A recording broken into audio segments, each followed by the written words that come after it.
This story begins in a place called the Hall of Heroes, a dimension where the souls of people who once made history on Earth arrive, either for their achievements, leadership, feats, or people considered legendary heroes. In this place it is precisely where our protagonist, named David, a boy of only 10 years old, that inexplicably is seen in this place since he is the only one there who has not achieved anything close to being considered a hero at first. He was the only one who knew this, but as time progressed, the royal heroes realized the truth, and in a meeting they decided that the best thing was to train him, so that he would become a true hero. In this way is that he received a lot of training by all these heroes, but not in a kind way, but it was literally a torture that he received from them. Even so, the boy endured and endured all this hell, for nothing more than 1,000 years.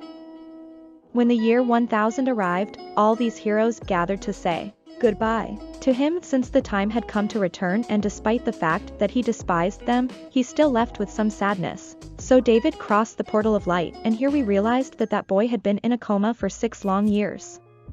In addition to the fact that he was the prince of a kingdom called Round, we also learned that he is the first son of the king, illegitimate heir to the throne. But even as a prince, his life was not as fortunate as it seems, since his mother was murdered by the king's lover to keep the throne as well. The current queen, called Linnes, was the one who, together with her son, tried to kill the protagonist so that his son end up being the legitimate heir. David does not know who was the one who mortally wounded him once he was conscious. He tries to restore his strength using an ability called the Sacred Power, but it is useless. He is not allowed. Although after many attempts they end up achieving it. This ability was taught to him by a heroine called Daphne in the other world, and according to his words it was a power coming from the gods themselves. Although it should be noted that it took him hundreds of years to learn it. After this he quickly gets up and begins to contemplate the sun, knowing how lucky he is, but right there his servant enters, who is perplexed to see the prince awake and moreover standing. The news of his awakening spreads fast through the kingdom, to which a doctor comes to observe him and is surprised that he does not have any sequelae, but in turn the queen also comes to visit him, together with his children, who cynically ask him if he saw who shot the arrow at him. The protagonist answers saying no, but whoever it was must pay the worst punishment. The woman, laughing, tells him that this will not happen because the case has already been closed, and the guilty in this way is that they leave. But before Carlos, the eldest son of the queen, tells him that it is shameful, the supposed first prince was not able to resist an insignificant arrow. David only remains silent, saying in his mind that whatever happens he will take revenge for everything they did to him. So the days go by and our boy advances in his recovery, helped by the skills learned in the Hall of Heroes, and also very well assisted by Amy, her maid.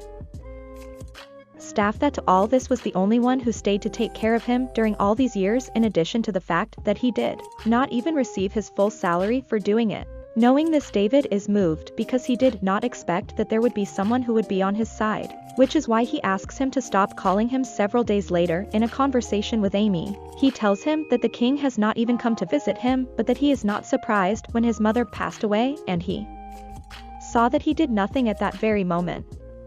Being a father to him, all this venting makes Amy uncomfortable, but he doesn't worry because he already considers her someone very close and trustworthy. On the other hand, we see Queen Lines in the company of a servant who is actually an informant belonging to a guild of assassins called the Dark Moon. This girl was hired by the queen to inform her of everything David does. Well, she has a feeling that she is hiding something since her attitude changed since she woke up. So this spy ignores the truth and tells him that the prince can barely walk and it will take him a year to fully recover. Everyone tries to appear weak and down, but once he realizes that he is alone, he begins a ritual to fully awaken all his powers.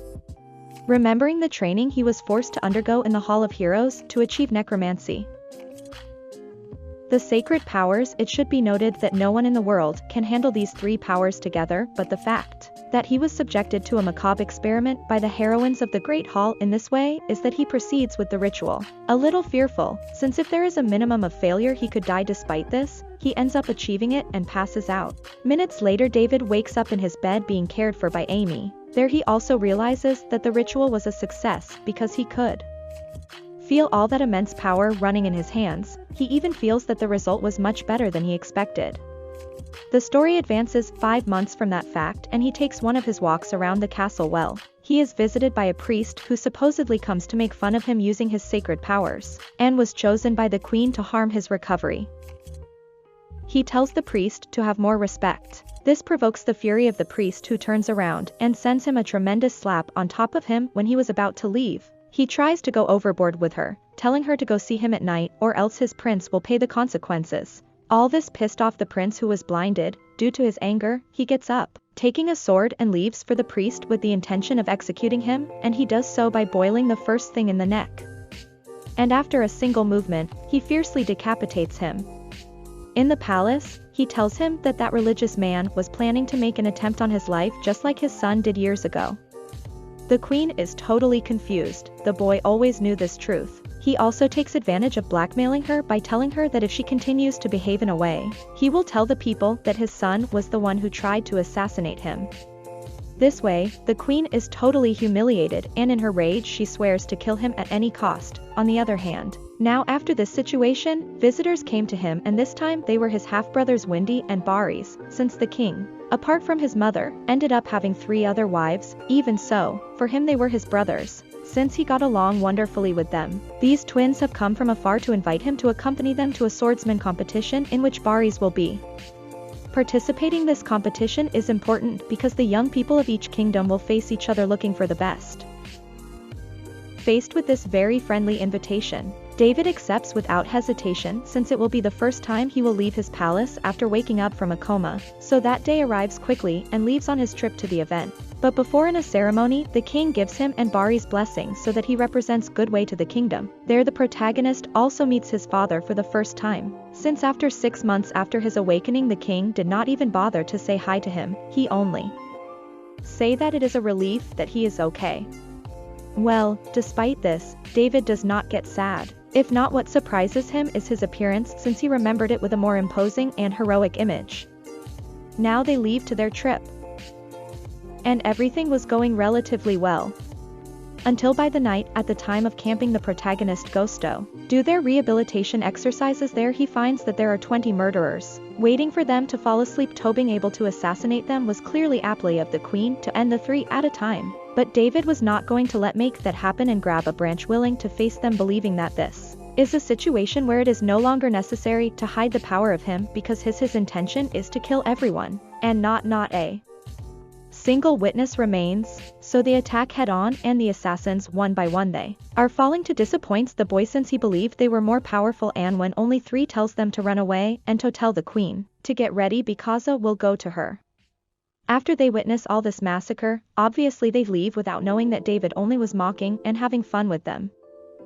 With a swift movement manages to reach them and kills them all in cold blood. There was a murderer managed to slip away, but the protagonist already had identified, and for this use a magical technique. That what he does is destroy his soul immediately. Our boy leaves the scene slowly, saying, "You must never show mercy to a determined enemy, kill yourself," remembering that those were the words of the heroes who trained him. This news reaches the queen by part of her informant, who tells her that what happened is not logical and that it should have someone helping him. The queen, furious, she slaps her, saying Yesha fails again, will have no mercy on her to sink her together with all her guild. The next day the protagonist, together with his brothers, arrive at his destination, and here he knows the stadium where it will take place out this great event, where 8 nations will participate and show their most talented young people. But among all these talents there is one that stands out. It is about a girl who is names as the Princess of the Sword. Windy tells her that she is famous because she possesses the sword of the ancient hero Eris, also called as the sword of God Kaldiras. This calls the attention of the protagonist, since he trained with this hero, remembering him as a slacker, but that indeed it was a god with the use of the sword there. Baris also adds more information about this princess, saying what else important is that she has a beauty dazzling in this way is that she arrives the night before the grand tournament and go to a ceremony attended by all the participants with their respective companions. Here of course the Princess of the Sword will be present. Cute. Once inside the ceremony, David begins to dance friendly with his sister when suddenly they got abruptly interrupted by another prince named Bartien. This, with totally arrogant attitude, pushes the protagonist and approaches Windy, telling him that was looking forward to this meeting, asks you for a moment Toto talk alone, but the girl excuse, telling her that she is with her brother. It is so that Barshan does not fit other than to present yourself accordingly, expressing that he is the 7th prince belonging to the kingdom of Vultes. David for his part, he does the same with a cold and defiant look after this. Barshan talks to Windy again, promising him that when he wins the tournament it will mean exclusively to her.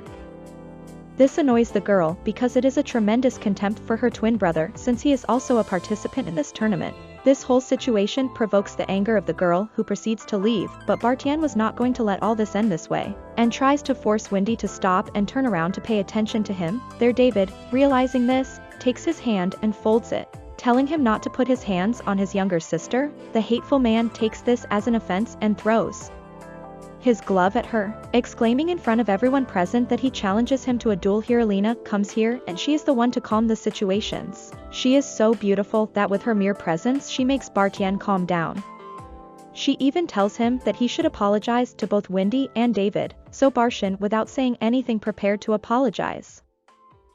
When the protagonist interrupts, telling him that accept the duel, all present they are surprised at how quickly both take fighting stance. Barshan by his side was completely confident. He told David that he was a simple novice and that he did kneel before him, he would have no problems in forgive him. For his part David alone he thought of the way to beat him without call so much attention. And it is here that you come up with a brilliant idea, decides to use a fighting style called the drunken swordware. The movements are those of someone drunk and obviously he learned it in the great salon there. They also told him explicitly that he should only use this style to put someone in their place, since otherwise I had strictly prohibited to use it this way. Is that he begins to attack. From this way is that it begins to attack, first striking his sword against the ground and with the rebound hit it all over the face. Continues with a couple of blows that they send the land there. The people present begins to murmur that Barshan it's only pure mouth. Even so, visit with the style of him humiliating him in front of everyone, causing them to bat between total despair. And use a skill on your sword, something that is not allowed in a duel since he can kill the opponent, but precisely that is the intent of the hateful our boy. Seeing that all this is going to get out of control, decides to pretend to lose balance and trips Barshan, getting him to release his sword and that the protagonist nail his to the side of his head. With this fact gives David as the winner, with all the people believing that he was pure luck his victory. Despite the one who did not believe this whole show was Alina, who knows what happened was not a coincidence. Of this the night culminates, and each retires to rest except Barshan, that, because of such humiliation, begins to destroy the things there. We found out that he had everything agreed to marry Windy since he had secretly spoken about it and agreed with the Queen of Raoul. But now after this tremendous embarrassment, things they were going to complicate, and all thanks to Daddy, since that's how. Bartian sees it and vows revenge. An entity shows up to the room and says that her name is Shari and she can help him to kill David.